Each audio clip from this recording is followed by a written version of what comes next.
Hello everyone, कैसे हो आप सब। एक बार पुनः स्वागत है आप सभी का हमारे अपने YouTube channel Shiv coaching classes पर। उम्मीद करते हैं आप सभी मस्त होंगे, बेहतर होंगे, आप सभी की पढ़ाई भी अच्छे से चल रही होगी। तो देखिए, आज की इस वीडियो में हम देखने वाले हैं कि किसी भी मानव के अंदर यानी किसी भी ह्यूमन के अंदर सेक्स का डिटर्मिनेशन कैसा होता है, यानी कि लिंग निर्धारण किस प्रकार से होता है। इसके अलावा हम ये भी देखेंगे कि जो ड्रोसोफिला होती है, ड्रोसोफिला मक्खी जिसको कि आप फ्रूट फ्लाइट कहते हैं, या फल मक्खी जो होती है, उसके अंदर लिंग का निर्धारण कैसे होता है। यानी दोनों के अंदर हम समझने वाले हैं सेक्स का डिटर्मिनेशन कैसा होता है। सबसे पहले हम देखेंगे मानव के अंदर सेक्स का डिटर्मिनेशन यानी कि लिंग का निर्धारण कैसे होता है। उसके बाद हम देखेंगे ड्रोसोफिला मक्खी के अंदर लिंग का निर्धारण किस प्रकार से होता है। सबसे पहले बात करते हैं मानव में लिंग का निर्धारण कैसे होता है। तो देखिए, मानव में यदि हम बात करें तो मानव के हर एक कोशिका में कितने गुणसूत्र पाए जाते हैं, तो 46 गुणसूत्र पाए जाते हैं। कितने गुणसूत्र? 46 गुणसूत्र, यानी 23 जोड़े गुणसूत्र जो है पाए जाते हैं। कितने? 23 जोड़े, यानी कि 46 गुणसूत्र जो है मानव की हर एक कोशिका के अंदर पाए जाते हैं। ठीक, तो 23 जोड़े गुणसूत्रों में से आप देखेंगे जो 22 जोड़े गुणसूत्र होते हैं। कितने जोड़े? जो 22 जोड़े गुणसूत्र होते हैं, ये क्या होते हैं? 22 जोड़े जो गुणसूत्र होते हैं ये एक समान होते हैं। क्या होते हैं? जो 22 जोड़े गुणसूत्र होते हैं, 22 जोड़े गुणसूत्र, ये 22 जोड़े गुणसूत्र क्या होते हैं? एक समान होते हैं। क्या होते हैं? ये 22 जोड़े गुणसूत्र एक समान होते हैं, जिन्हें हम क्या कहते हैं? जिन्हें हम कहते हैं ऑटोसोम। क्या कहते हैं? जिन्हें हम कहते हैं ऑटोसोम। तो आपको याद रखना है सबसे पहले कि मानव के अंदर टोटल हर एक कोशिका में 23 गुणसूत्र पाए जाते हैं। 23 जोड़े मतलब 46 गुणसूत्र पाए जाते हैं। तो 46 गुणसूत्रों में से यानी 23 जोड़ों में से जो 22 जोड़े गुणसूत्र होते हैं वो तो क्या होते हैं? समान होते हैं। चाहे हम मेल की बात करें या फीमेल की बात करें, हर एक कोशिका में कितने गुणसूत्र होंगे? 46 गुणसूत्र। तो देखिए, 22 जोड़े गुणसूत्र तो क्या होते हैं? 22 जोड़े गुणसूत्र क्या होते हैं? एक समान होते हैं, जिन्हें हम क्या कहते हैं? ऑटोसोम कहते हैं। लेकिन जो 23वां जोड़ा होता है, जो 23वां जोड़ा होता है, 23वां जोड़ा क्या होता है भैया? असमान होता है। क्या होता है? 23वां जोड़ा जो होता है वो असमान होता है। तो मेल और फीमेल के अंदर आप देखेंगे कि 22 जोड़े गुणसूत्र तो क्या होते हैं? समान होते हैं। यानी 44 गुणसूत्र कैसे होते हैं? समान होते हैं। अब जो एक गुणसूत्र बचा है, यानी जो 23वां जोड़ा बचा है, 23वें जोड़े के गुणसूत्र क्या होते हैं? असमान होते हैं। तो 23वां जोड़ा क्या होता है? असमान होता है, जिसे हम क्या कहते हैं? लिंग गुणसूत्र कहते हैं। क्या कहते हैं? जिसे हम कहते हैं लिंग गुणसूत्र, या आप इंग्लिश में इसे कह सकते हैं सेक्स क्रोमोसोम। क्या से कह सकते हैं आप इसे? इंग्लिश में आप इसे कह सकते हैं सेक्स क्रोमोसोम। तो आपको यहां पे एक चीज समझ में आ गई कि किसी भी मानव के अंदर, चाहे वो मेल हो चाहे फीमेल, उसकी हर एक कोशिका के अंदर 46 गुणसूत्र पाए जाते हैं, यानी कि 23 जोड़े गुणसूत्र पाए जाते हैं, जिसमें से 22 जोड़े गुणसूत्र समान होते हैं, जिन्हें हम क्या बोलते हैं? जिन्हें हम ऑटोसोम बोलते हैं। और जो 23वां जोड़ा होता है वो असमान होता है, जिसे हम क्या कहते हैं? लिंग गुणसूत्र कहते हैं। अब हम बात करते हैं किसी भी मेल के अंदर, किसी भी मेल यानी किसी भी नर के अंदर यदि हम बात करें तो नर में जो 23वां जोड़ा होता है, नर में जो 23वां जोड़ा होता है वो क्या होता है? यक्स वाई होता है। नर में जो 23वां जोड़ा होता है उसमें कौन कौन से गुणसूत्र होते हैं? एक यक्स गुणसूत्र होता है, दूसरा कौन सा गुणसूत्र होता है? वाई गुणसूत्र होता है। फिर उसी प्रकार यदि हम मादा में बात करें तो मादा में हम क्या देखते हैं? मादा में जो 23वां जोड़ा होता है, मादा में जो 23वां जोड़ा होता है उसमें यक्स गुणसूत्र होते हैं। क्या होते हैं? यक्स गुणसूत्र होते हैं। तो एक चीज हमको समझ में आ गई कि जो 23वां जोड़ा है वो क्यों असमान है, क्योंकि मेल में तो आप देख रहे हैं यक्स वाई हो गया है, फीमेल में यहां पे आपको क्या दिखाई दे रहा है? मादा के अंदर 23वां जोड़ा जो है इसमें तो समान गुणसूत्र है यक्स, लेकिन मेल के अंदर नहीं है। मेल के अंदर यक्स के साथ कौन सा गुणसूत्र है? वाई गुणसूत्र है। मतलब 23वां जोड़ा क्या होता है? 23वां जोड़ा इनका असमान होता है। तो मेल और फीमेल के अंदर जो 22 जोड़े गुणसूत्र होते हैं ये तो क्या होते हैं? समान होते हैं। लेकिन 23वां जोड़ा क्या होता है? भिन्न होता है, यानी कि असमान होता है। अब देखिए, जब क्या होता है? निषेचन होता है। तो निषेचन में आपको पता है कि नर युग्मक होता है और एक मादा युग्मक। तो नर युग्मक आपस में किसके साथ मिलता है? मादा युग्मक के साथ। तो इस प्रक्रिया को हम क्या बोलते हैं? निषेचन बोलते हैं, यानी कि फर्टिलाइजेशन बोलते हैं। तो निषेचन के समय होता क्या है? अंडाणु मिलता है और शुक्राणु। तो ये मान लीजिए क्या है हमारा? ये है मान लीजिए हमारा अंडाणु। क्या है? अंडाणु। ये अंडाणु की कोशिका है और ये हो गई हमारी शुक्राणु की कोशिका, यानी शुक्राणु हो गया ये। ठीक, अब आपको पता है कि किसी भी कोशिका के अंदर क्या होते हैं? केंद्रक होते हैं। तो अब अंडाणु की जो कोशिका है इसके अंदर भी मान लीजिए क्या है? एक केंद्रक है, और इसके अंदर भी क्या है? एक केंद्रक है। तो अंडाणु की कोशिका और शुक्राणु की कोशिका, दोनों की कोशिकाओं के अंदर क्या होते हैं? इनके केंद्रक होते हैं। तो जब आपस में अंडाणु और शुक्राणु मिलेंगे उसके बाद क्या होगा? उसके केंद्रक भी अंदर आपस में मिलेंगे, और जब केंद्रक उसके अंदर मिलेंगे तो केंद्रक के अंदर हमको पता है क्या उपस्थित होते हैं? केंद्रक के अंदर उपस्थित होते हैं गुणसूत्र। तो ये गुणसूत्र भी आपस में मिलेंगे। तो उनके 23 गुणसूत्र दोनों के मिलेंगे। मतलब क्या है, देखिए अब जो हमारा जाइगोट बनेगा उस जाइगोट में तो 46 गुणसूत्र जाएंगे, तो 23 गुणसूत्र जाएंगे किसके, अंडाणु के, और 23 गुणसूत्र शुक्राणु वाली कोशिका के। मतलब यहां पे जो 46 गुणसूत्र होंगे होने वाले बच्चे के अंदर, उसमें से 23 गुणसूत्र तो होंगे मेल के और 23 गुणसूत्र होंगे किसके, फीमेल के। तो जब आपस में निषेचन होता है तो निषेचन के दौरान उनके अंदर के गुणसूत्र भी आपस में मिलते हैं। तो गुणसूत्र आपस में किस प्रकार से मिलेंगे, तो आप देखेंगे जो 23वां जोड़ा होता है, 23वें जोड़े में क्या होगा, जब X वाला अंडाणु, जब X गुणसूत्र वाला अंडाणु मिलेगा किसके साथ, Y गुणसूत्र वाले शुक्राणु के साथ, तो होने वाली संतान क्या होगी भैया, नर होगी। क्या होगी, नर होगी, यानी कि पुत्र होगा होने वाला संतान। ठीक, लेकिन अगर निषेचन के समय जो 23वें जोड़े के गुणसूत्र हैं उसमें से मान लीजिए अगर मादा का X गुणसूत्र वाला अंडाणु है, अब उसमें से अगर नर का भी X गुणसूत्र वाला ही शुक्राणु अगर मिल जाए तो होने वाली संतान क्या होगी, फिर होने वाली संतान होगी फिर पुत्री होगी, यानी कि डॉटर होगी। तो यह कॉन्सेप्ट उम्मीद करता हूं कि आपको क्लियर हो गया होगा। क्यों, क्योंकि निषेचन के दौरान क्या होता है, नर युग्मक मादा युग्मक से मिलता है, मतलब अंडाणु जो है शुक्राणु से मिलता है। तो अंडाणु की कोशिका के अंदर केंद्रक है, शुक्राणु की कोशिका के अंदर भी केंद्रक है, और केंद्रक के अंदर क्या होते हैं, गुणसूत्र होते हैं। तो जब आपस में गुणसूत्र भी इनके आपस में मिलेंगे, तो मतलब 23वें जोड़े के गुणसूत्र जब आपस में मिलेंगे तो उसमें से अगर मान लीजिए मेल का X गुणसूत्र मिल गया, ठीक, और फीमेल का भी X गुणसूत्र मिल गया, तो फिर संतान कौन सी होगी, पुत्री होगी। लेकिन अगर मेल का मान लीजिए X गुणसूत्र आ गया और फीमेल का Y गुणसूत्र आ गया, तो होने वाली संतान फिर क्या होगी, पुत्र होगा। तो इस प्रकार से आपको याद रखना है कि जो 23वां जोड़ा होता है यही लिंग का निर्धारण करता है। 23वें जोड़े के ऊपर डिपेंड रहता है कि होने वाली संतान जो है मेल होगी कि फीमेल। तो अब आपको यहां पे थोड़ा सा चार्ट बना के क्रॉस भी कर लेना है और इस यहां पे आसानी से इसको समझ भी लेना है। तो यहां पे हमको सबसे पहले क्या लेना है, सबसे पहले तो आप यहां पे ले लीजिए नर यानी कि मेल। तो हम यहां पे ले लेते हैं नर, और एक साइड हमको लेना पड़ेगा क्या, नर, और दूसरी साइड हम ले लेंगे क्या, मादा। तो नर और मादा हमको ले लेना है।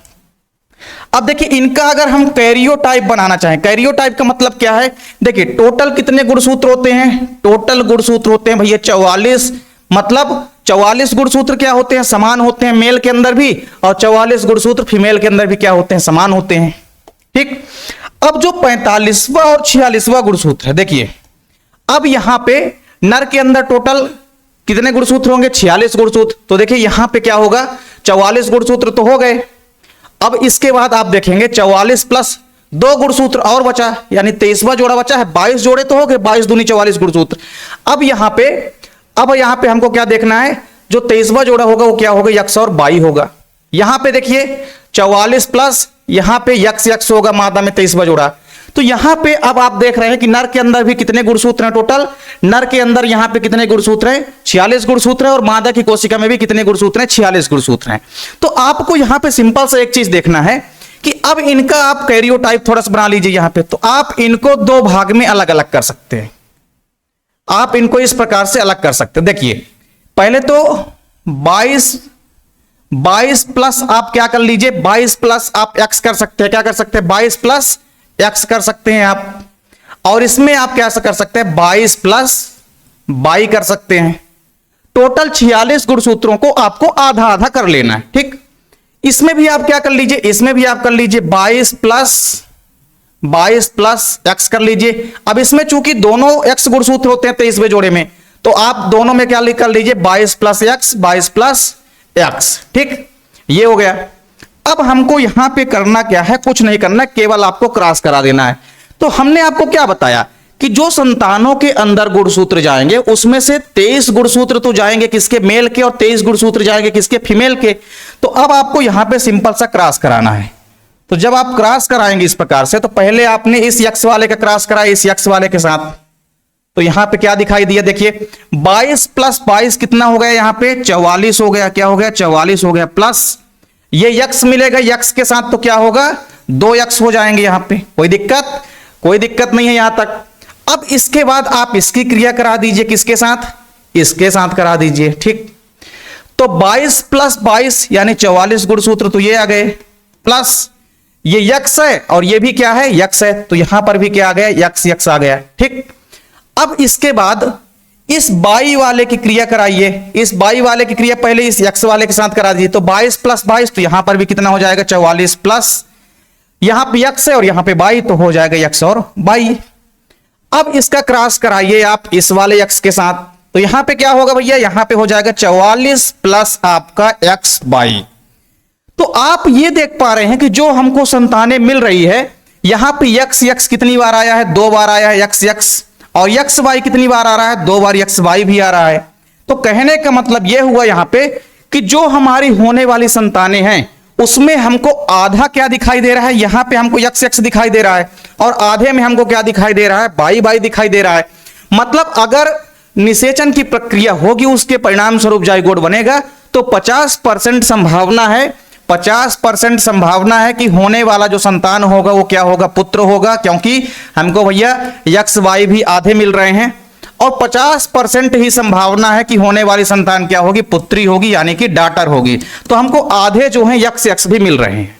तो इस प्रकार से मानव में लिंग का निर्धारण होता है। तो मानव में जो 23वां जोड़ी गुणसूत्र होता है, देखिए टोटल तो 46 गुणसूत्र है, 44 प्लस एक्स वाई, देखिए 44 गुणसूत्र क्या है, समान होते हैं, और 45वां और 46वां मतलब जो 23वें जोड़े के गुणसूत्र हैं, इसमें एक्स वाई होते हैं और इसमें एक्स होते हैं। 44 गुणसूत्र समान होते हैं, चाहे वो आपका मेल हो चाहे आपका फीमेल हो। और 45वां और 46वां गुणसूत्र यानी जो आपका 23वां जोड़ा होता है, तो 45वें नंबर का और 46वें नंबर का गुणसूत्र, तो 23वें जोड़े के गुणसूत्र असमान होते हैं। देखिए इसमें एक्स वाई है और इसमें 23वां जोड़ा एक्स है, ठीक। तो हमको यहां पे क्या समझ में आ रहा है कि हमको पहले कैरियोटाइप बना लेना है, मतलब इनका आधा आधा पहले अलग कर लेना है, एक्स वाले को अलग कर लेना है, वाई वाले को अलग कर लेना है। क्योंकि देखिए 22 गुणसूत्र आएंगे जो समान है, और एक आएगा एक्स और वाई वाला जो कि असमान है। तो सिंपल सा मतलब यहां पे ये है कि हमको जो पूरी की पूरी एक संतान, जैसे मान लीजिए ये बन रही है, तो इस संतान के अंदर 46 गुणसूत्र आएंगे। तो 46 गुणसूत्र में से देखिए 23 गुणसूत्र तो आया किसका, मेल का, और 23 गुणसूत्र आया किसका, फीमेल का। तो इस प्रकार से 46 गुणसूत्र बने रहते हैं हर एक प्राणी के अंदर। तो पीढ़ी दर पीढ़ी इसीलिए आप देखेंगे कि गुणसूत्रों के अंदर 46 ही गुणसूत्र बने रहते हैं किसी भी ह्यूमन के अंदर। तो इस प्रकार से आपको यहां पे यह समझ में आ गया कि अगर मानव में लिंग का निर्धारण होता है तो उसके लिए कौन से गुणसूत्र जिम्मेदार हैं, 23वें जोड़े के गुणसूत्र। तो 23वें जोड़े के गुणसूत्र ही क्या करते हैं, मानव में लिंग का निर्धारण करते हैं। कभी कभी ये क्वेश्चन आपके एग्जाम में पूछा जाता है कि जो बाई गुणसूत्र होता है, बाई गुणसूत्र की खोज किसने की थी, तो आपको याद रखना स्टीवेंस ने। किसने की थी, स्टीवेंस ने की थी। तो ये आपके एग्जाम में कई बार पूछ लिया जाता है। तो बाई गुणसूत्र की खोज की थी किसने, स्टीवेंस नामक वैज्ञानिक ने की थी। यही बाई गुणसूत्र लिंग का निर्धारण कर देगा, ठीक है। तो इसको भी आपको तैयार कर लेना है। तो ये छोटा सा क्वेश्चन है, लेकिन हर बार आपके एग्जाम में पूछा जाता है। चलिए इसके बाद अब हम देखेंगे क्या, इसके बाद अब हम देखेंगे ड्रोसोफिला मक्खी में लिंग का निर्धारण। तो हमने क्या देखा मानव के अंदर, कि मानव के अंदर हमने देखा कि मानव में प्रत्येक कोशिका में 46 गुणसूत्र होते हैं, जिसमें से क्या होता है कि 22 जोड़े गुणसूत्र एक समान होते हैं जिन्हें हम ऑटोसोम कहते हैं, तथा 23वां जोड़ा गुणसूत्र असमान होता है जिसे हम लिंग गुणसूत्र कहते हैं। इसके बाद हमने देखा कि नर के जो 23वां जोड़ा होता है उसमें एक्स वाई गुणसूत्र होते हैं, जबकि मादा में 23वें जोड़े में क्या होते हैं, एक्स गुणसूत्र होते हैं। इसके बाद हमने क्या देखा कि जब निषेचन के समय किसी भी अंडाणु से एक्स गुणसूत्र वाला शुक्राणु मिलता है तो होने वाली संतान क्या होती है, पुत्री होती है। और अगर निषेचन के समय अंडाणु से क्या मिला, अंडाणु से अगर बाई गुणसूत्र वाला शुक्राणु मिल गया तो होने वाली संतान क्या होगी, फिर पुत्र होती है। तो इस प्रकार से नर का जो 23वां जोड़ा होता है यही क्या करता है, मानव के अंदर लिंग का निर्धारण करता है। तो छोटा सा क्वेश्चन है, आपके एग्जाम में पूछे जाने की पूरी संभावना है, इसको आपको एक्सप्लेन कर लेना है, इसको आपको आसानी से समझना है। चलिए इसके बाद अब हम देखते हैं ड्रोसोफिला मक्खी के अंदर लिंग का निर्धारण कैसे होता है। तो जैसे हमने मानव के अंदर देखा कि मानव की हर एक कोशिका में 23 जोड़े यानी कि 46 गुणसूत्र पाए जाते थे, उसी प्रकार ड्रोसोफिला मक्खी की हर एक कोशिका में 8 गुणसूत्र पाए जाते हैं। कितने गुणसूत्र, 8 गुणसूत्र, यानी कि 4 जोड़े गुणसूत्र पाए जाते हैं। अब सेम मानव की जैसी ही कहानी है, यहां पे 8 गुणसूत्र हैं यानी 4 जोड़े गुणसूत्र। तो 4 जोड़े गुणसूत्र में से 3 जोड़े गुणसूत्र क्या होते हैं, समान होते हैं, जिन्हें हम क्या बोलते हैं, ऑटोसोम बोलते हैं।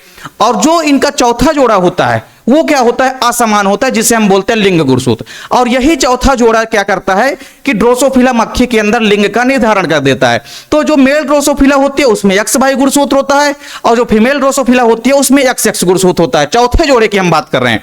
तो यहां पे आप देखेंगे कि टोटल जो होता है टोटल यहाँ पे आप देख सकते हैं कि ड्रोसोफिला मक्खी में 8 गुणसूत्र होते हैं, यानी कि 4 जोड़ी गुणसूत्र पाए जाते हैं, जिसमें से 6 गुणसूत्र यानी कि जो 3 जोड़ी गुणसूत्र होते हैं, 3 जोड़ी गुणसूत्र तो इनके अंदर क्या होते हैं, समान होते हैं, जिन्हें कि हम ऑटोसोम कहते हैं।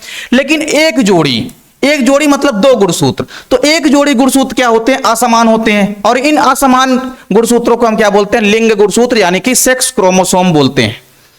अब आप देखिए जो मेल ड्रोसोफिला होती है, मेल ड्रोसोफिला में XY गुणसूत्र होता है चौथा जोड़ा, और जो फीमेल ड्रोसोफिला होती है उसमें चौथा जोड़ा XX गुणसूत्र होता है। और इसके अलावा जैसे हमने आपको दिखाया था मानव के अंदर कैरियोटाइप, इनका कैरियोटाइप आप कैसे बनाएंगे, तो इनके अंदर 6 गुणसूत्र क्या होते हैं, समान होते हैं, ठीक। प्लस जो इनका चौथा जोड़ा होता है, तो नर ड्रोसोफिला का अगर हम बनाएंगे कैरियोटाइप तो 6 प्लस हो जाएगा XY, और मादा ड्रोसोफिला का अगर हम बनाएंगे तो 6 प्लस हो जाएगा XX।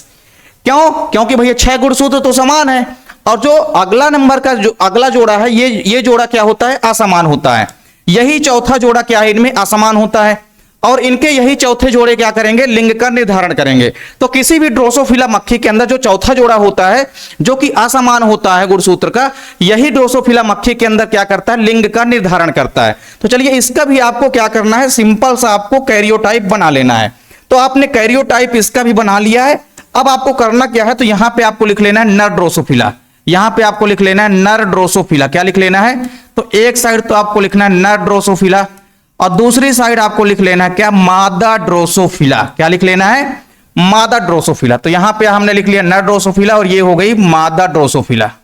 तो दोनों चीजें आपको ध्यान में रखनी है, चाहे मानव के अंदर हो, चाहे मानव के अंदर आपसे पूछ ले, या आपसे ड्रोसोफिला मक्खी के अंदर पूछ ले, आपसे बनना चाहिए।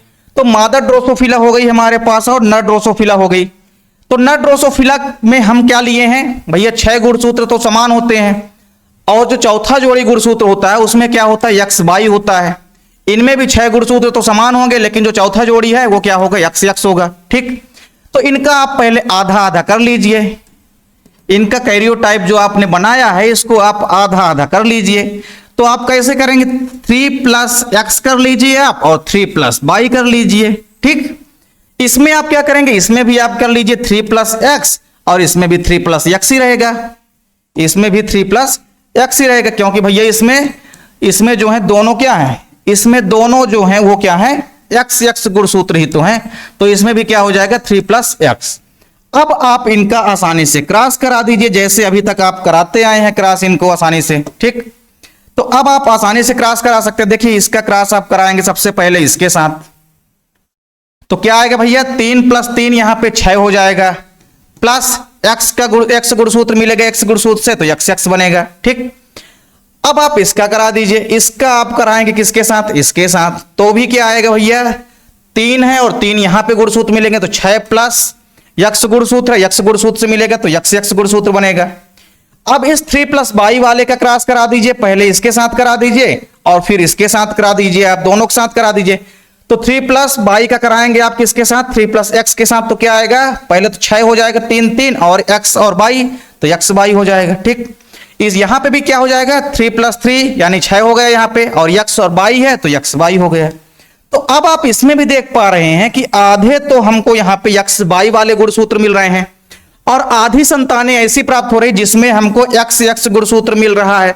यानी कहने का मतलब यह है यहां पे कि सिंपल सी बात है कि जो हमारा ड्रोसोफिला मक्खी है, इस ड्रोसोफिला मक्खी में भी क्या होता है, अगर जब निषेचन होता है, निषेचन के समय क्या होता है, इसमें भी जब X गुणसूत्र वाला जो अंडाणु होता है वो Y गुणसूत्र वाले शुक्राणु के साथ मिलता है तो होने वाली संतान पुत्र होती है, और जब X गुणसूत्र वाला अंडाणु X गुणसूत्र वाले शुक्राणु के साथ मिलता है तो होने वाली संतान पुत्री होती है। यानी इसमें भी आप देखेंगे कि निषेचन के बाद 50% संभावना होती है किसके होने की, पुत्री की, यानी कि ड्रोसोफिला यानी कि मेल ड्रोसोफिला होने की, और 50% फीमेल ड्रोसोफिला होने की। तो 50% आप देखेंगे यहां पे जो 50% होगी पुत्री होगी, यानी कि फीमेल ड्रोसोफिला होगी। क्या होगी, 50% फीमेल ड्रोसोफिला होने का चांस है, ठीक है।